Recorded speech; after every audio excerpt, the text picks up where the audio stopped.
எப்படி பண்ணலான்னு இப்போ பார்க்கலாம்.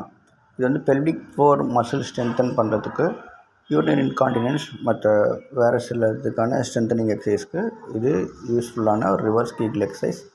இது ஒன்றும் இல்லை, ரொம்ப சிம்பிளான எக்ஸசைஸ் தான். அது வந்து நீங்கள் தான் உள்ளுக்குள்ளே ஃபீல் பண்ண முடியும். நீங்கள் எக்ஸசைஸ் பண்ணுறீங்கன்னு மற்றவங்களுக்கு யாருக்கும் வெளியே தெரியாது.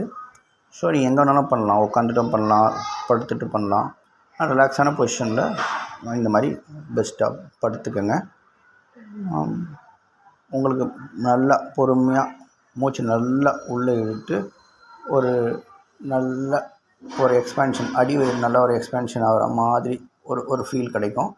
அந்த சமயத்தில் நீங்கள் யூரின் மோஷன் போகிற அந்த இடத்தோட மசில்ஸை கண்ட்ராக்ட் பண்ணி ஹோல்ட் பண்ண மாதிரி கொஞ்ச நேரம் ஹோல்ட் பண்ணிக்கிறீங்க. எவ்வளோ நேரம்னா 5 to 10 seconds.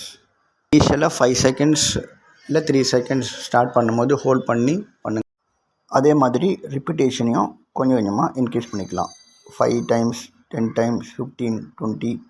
ஸோ ப்ராக்டிஸ் பண்ண ஒரு day by day, week by week increase பண்ணி நல்லா ஸ்ட்ரென்தன் பண்ணிக்கணும். அவ்வளோதான், சிம்பிள்.